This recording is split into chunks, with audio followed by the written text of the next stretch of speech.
تو یہاں آنے کا ایک فائدہ یہ بھی ہے کہ آپ کو کئی باتیں پتہ چل جاتی ہے الحمدللہ۔ تو یہ ذرا ایک نئی بات آپ ذہن میں رکھیں کہ 27 تاریخ رجب کی، اس کو رسول اللہ صلی اللہ علیہ وسلم کی معراج کی شب کہنا یا معراج کا دن کہنا، یہ کسی صحیح حدیث سے یا صحیح روایت سے ثابت نہیں ہے۔ محترم سامعین و ناظرین، یہ تھے جناب ساجد نقشبندی دیوبندی۔ ان کو محقق بننے کا بڑا شوق چڑھا ہوا ہے، اس لیے یہ جناب زبردستی محقق بننے کے لیے وہ سب کچھ کر گزرنے کے لیے تیار ہیں جو ان کے زعم باطل میں محقق بننے کے لوازمات ہیں، اور اس معاملے میں یہ جناب اپنے اکابر علماء دیوبند کی تحریر و تحقیق کی بھی کوئی پرواہ نہیں کرتے۔ مثلا ابھی جو آپ نے ویڈیو میں ملاحظہ فرمایا ہے ان کی زبانی، اس میں آپ نے سن ہی لیا ہے کہ 27 رجب کے شب معراج ہونے پر جناب نے کیا کیا کہا ہے۔ آئیے آج کی اس ویڈیو میں اسی تعلق سے ہم بات کرتے ہیں، اور ساتھ ہی اس ویڈیو میں ہم دیوبندی مذہب کے حکیم الامت جناب اشرف علی تھانوی سے رجب کی 27ویں تاریخ کا روزہ ثابت کریں گے۔ تو چلیں ویڈیو شروع کرتے ہیں۔ باطل کا رد کریں گے ہم ہیں بریلی والے۔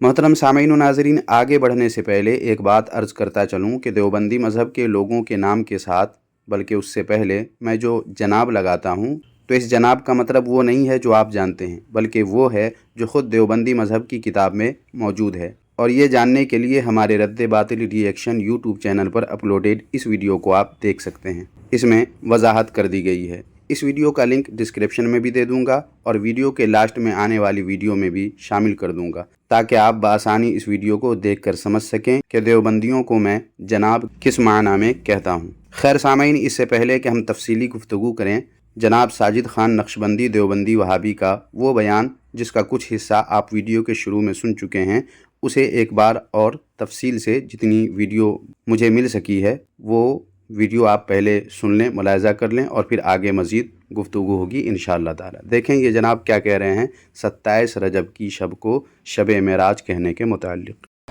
دوسرا، اس مہینے کے بارے میں مشہور ہے کہ اس کی 27 تاریخ کو رسول اللہ صلی اللہ علیہ وسلم کو معراج کروائی گئی تھی۔ مشہور ہے کہ نہیں یار؟ آپ نے سنا ہے کہ نہیں سنا؟ تو اس حوالے سے ذرا ایک مسئلہ ذہن میں رکھ لیں، یہ ذرا غلط فہمی ہے، اس پر میں نے ادھر مضمون بھی لکھا۔ تو یہاں آنے کا ایک فائدہ یہ بھی ہے کہ آپ کو کئی باتیں پتہ چل جاتی ہے الحمدللہ۔ تو یہ ذرا ایک نئی بات آپ ذہن میں رکھیں کہ 27 تاریخ رجب کی،